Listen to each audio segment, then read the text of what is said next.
Dialog Jabar hari ini mengusung tema yakni Komunitas Belajar Alfabet Peduli Difabel.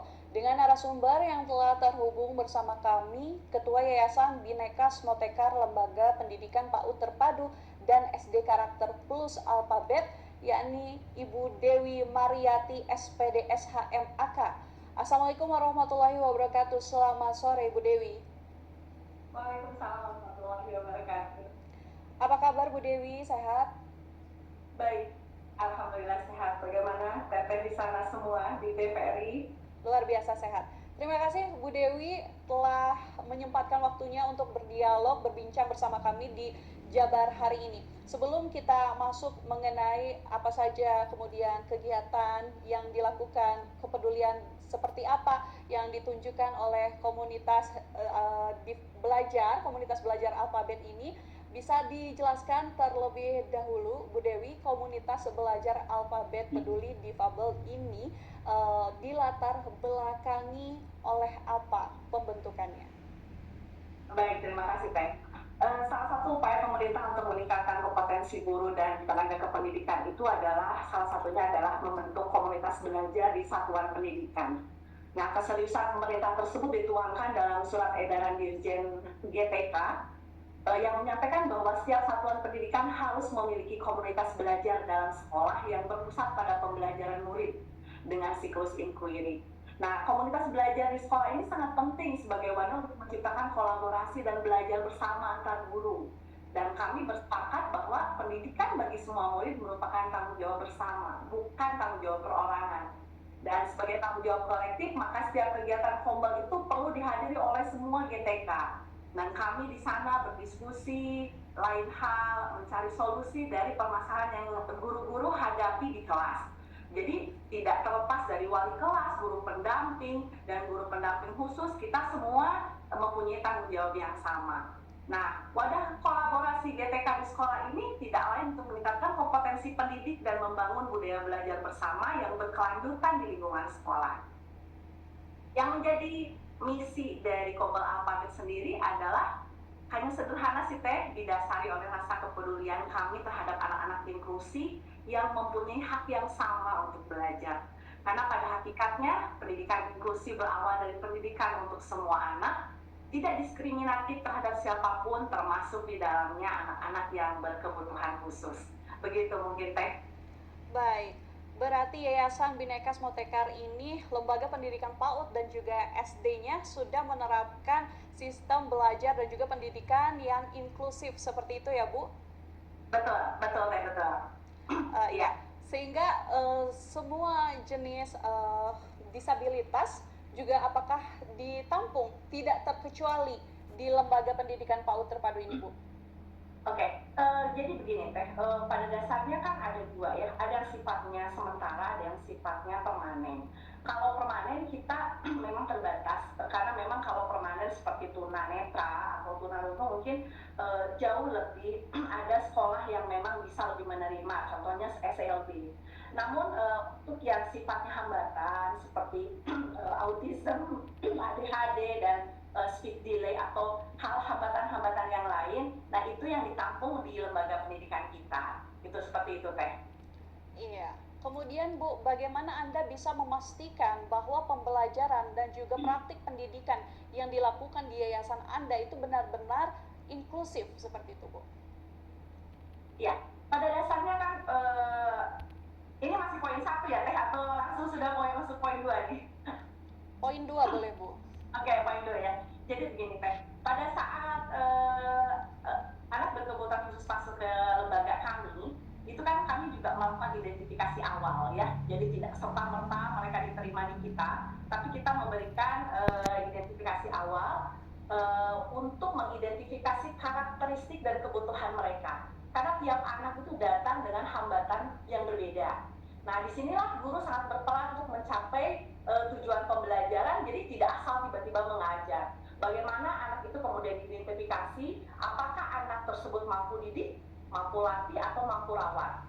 Jadi karena tingkat disabilitas intelektual setiap anak itu berbeda-beda ya, ada yang ringan, sedang, ataupun berat, gitu Teh. Iya, jadi memang harus disesuaikan terlebih dahulu dari kategori kemampuan anak tersendiri, mampu latih dan mampu didik seperti itu. Apabila yang hanya mampu rawat ini kemudian di Yayasan Binekas seperti apa? Rata-rata yang sudah masuk ke kami adalah yang mampu didik dan mampu latih. Ya, karena yang mampu rawat itu biasanya sudah masuk ke berat ya Teh ya, di mana memang tingkat intelektualnya low function, sehingga membutuhkan kolaborasi juga. Pendidikan itu bukan hanya dari kami sebagai guru, tapi juga bersama orang tua, seperti itu Teh. Karena metode pengajaran untuk mengajar ABK itu kami menggunakan metode pengajaran yang sifatnya multisensori, memberikan instruksi yang jelas dan terstruktur, kemudian menyediakan pendukung tambahan, memahami kebutuhan spesifik setiap anak dalam menciptakan lingkungan belajar yang anak tersebut mampu mengikuti pelayanan pendidikan dengan prinsip modifikasi perilaku, karena pada dasarnya perilaku mereka yang memang membutuhkan terapi gitu, seperti itu Teh. Iya baik Bu. Lalu selama ini ke komunitas belajar di Alphabet Peduli Difabel ini sudah berdiri berapa lama dan kemudian apa saja tantangan yang dihadapi sejauh ini Bu? Oke. Kalau sebagai lembaga inklusif kami sudah berjalan sekitar 4 tahun Teh. Tetapi kalau dalam program yang istilahnya kepedulian kami terhadap masyarakat itu memang baru setahun ini. Nah, apa tantangan yang kita hadapi ya, kenapa kita masuk ke dalam sana? Karena memang kita merasa tingkat stigmatisasi terhadap anak-anak dengan kebutuhan khusus ini masih tinggi di masyarakat. Hal tersebut dapat menyebabkan isolasi dan perasaan yang tidak diakui ya. Kita melihat bahwa banyak sekali orang tua bukannya terapi, malah memang mereka mengisolasi diri, mengurung anaknya karena takut dicemooh orang atau lain sebagainya. Nah, padahal dukungan keluarga itu memiliki peran krusial dalam membantu anak-anak kebutuhan khusus untuk mengatasi tantangan ini. Dan seyogianya ada potensi pada anak-anak berkebutuhan khusus. Nah, itu yang mungkin peran serta kita, bagaimana Kombel itu menguatkan mereka, keluarga memainkan peran penting sebagai penyokong utama. Jadi ayo kita bersama-sama, bersama masyarakat, bersama lembaga, kita memberikan pengakuan, menghargai mereka, dan memastikan bahwa mereka patut dihargai dan diberikan kesempatan yang sama gitu Teh. Betul, sebetulnya yang perlu diterapi bukan hanya anak yang difabelnya saja, tapi seluruh stakeholder yang mendukung. Maksud saya di sini adalah keluarga atau ibu atau ayah, keluarga terdekat yang merawat anak difabel tersebut tentunya perlu dukungan moral supaya bisa memberikan pelayanan terbaik supaya anak ini tumbuh dengan sehat, merasa diterima dan nyaman. Itulah yang kemudian membantu anak bisa terus berkembang. Lalu seperti apa Ibu dukungan emosionalnya, apa yang sudah dilakukan sejauh ini untuk mengedukasi keluarga yang memiliki anak difabel? Untuk mendukung keluarga, mungkin masuk ke dalam program kami saja ya Teh, yang sederhana. Kami komunitas Kombel ya, komunitas belajar Alphabet sendiri berkolaborasi dengan sekolah atau lembaga lain yang mendukung inklusivitas dalam pendidikannya. Kami mengadakan kunjungan, ada satu program yang kami lakukan adalah door to door, karena ada anak-anak difabel yang tadi saya ceritakan bahwa mereka diisolasi dan lain sebagainya, sehingga orang tua juga tidak berani untuk datang ke lembaga kami.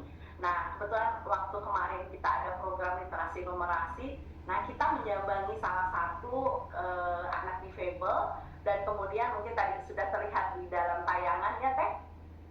Nah, kita datang ke rumah gitu, kemudian kita membacakan buku cerita gitu, dan kemudian alhamdulillah sangat terharu sekali, ternyata anak yang terlihat seperti biasa saja gitu kan, ternyata ketika dibacakan buku cerita responnya dari respon mata, respon tangan, respon segala, anak itu memberikan respon positif dan dia merasa bahagia, ternyata mungkin ada yang peduli dengan dia dan kemudian dia senang ternyata dia mempunyai teman gitu. Nah inilah mungkin untuk mengubah pandangan masyarakat tentang anak-anak berkebutuhan khusus. Mereka berbeda, tetapi mereka istimewa gitu. Jadi tergantung daya pandang kita menerima inklusivitas mereka. Dan ini memang bukan suatu yang mudah gitu loh. Untuk itulah mungkin kita mengajak masyarakat untuk ayo kita memahami bahwa keistimewaan mereka adalah sumber kekayaan bagi komunitas kita untuk tetap berbuat baik, berbuat baik, berbuat baik gitu Teh. Iya Bu, ini luar biasa sekali. Saya terkesima, terkagum-kagum dengan penjelasan Ibu karena bahkan menolong pun jemput bola door to door ke rumah yang anaknya difabel seperti itu Bu. Lalu Ya. yang ingin saya tanyakan adalah home base-nya Ibu ini di mana ya, dan menjangkau radius berapa kilometer dari home base-nya Bu? Ini kurang lebih kalau kami sekolah kami itu di Ngadadah di Kecamatan Cipiden. Jadi kami itu berputar Teh. Jadi ada satu program yang namanya Tasik Bager. Tasik Bager itu adalah janjian berbuat baik antara stakeholder yang tadi Teteh bilang bahwa kami dari lembaga pendidikan, kemudian dari dinas sosial, dari Pemkot, ada juga dari perbankan. Nah itu setiap hari Rabu itu kita bersama-sama Teh. Tapi kalau mereka sifatnya memberikan, biasanya ada yang layanannya memberikan sembako dan lain sebagainya untuk lansia. Nah kami karena kami posisinya sebagai pendidik gitu ya, akhirnya kami terpikir bagaimana kalau kita memberikan layanan pendidikan gitu. Karena seperti yang di tayangan mungkin bagaimana mereka bisa sekolah ya Teh untuk datang ke tempat kita itu cukup jauh gitu. Istilahnya itu berbeda kecamatan gitu. Nah akhirnya ayo kita dalam program ini setiap hari Rabu jadi berbeda-beda sih Teh. Jadi ada yang memang ya kalau yang di tayangan itu kebetulan dia cerebral palsy ya. Jadi ada juga yang stunting, jadi ada juga yang ADHD gitu, ada juga macam-macam hambatannya macam-macam gitu. Dan metode-metode pengajaran yang kita berikan juga tidak asal Teh. Jadi kita lihat dulu karakteristik apa dari si anak dan kebutuhan peserta didiknya seperti apa gitu Teh. Iya, tapi maksud saya adalah Bu, bagaimana jika masyarakat yang tentunya yang memiliki anak berkebutuhan khusus difabel ini yang menyimak dialog kita pada sore hari ini juga ingin gabung ke komunitas belajar, caranya seperti apa, harus lewat bagaimana begitu, dan melayani di wilayah mana saja begitu Bu maksudnya. Baik, baik. Silakan kalau memang berminat untuk bergabung bersama kami kebetulan juga di Alphabetnya sendiri juga membuka klinik terapi dan juga pendidikan layanan usia dini untuk anak-anak inklusif. Silakan datang saja langsung ke Rika Dadahan nomor 18 Tasikmalaya. Mari kita berdiskusi bersama, saling menguatkan bagaimana untuk menangani dan memberikan pelajaran yang terbaik mungkinnya untuk anak-anak inklusif. Dan untuk para orang tua tetaplah berbesar hati bahwa mereka tidak sendiri, ada kami yang siap membersamai begitu Teh. Iya, baik. Dan lalu apabila ada pihak lain kemudian yang ingin juga berkolaborasi dengan Ibu, berkontribusi untuk keberlangsungan program Alphabet Belajar Difabel ini, bagaimana caranya dan apa yang bisa Ibu sampaikan untuk masyarakat Jawa Barat? Silakan Bu. Baik, alhamdulillah saya senang sekali bila memang ada mitra yang kemudian akan bergabung bersama kami. Kita akan duduk bersama untuk membuat satu program-program yang sifatnya umum, publik.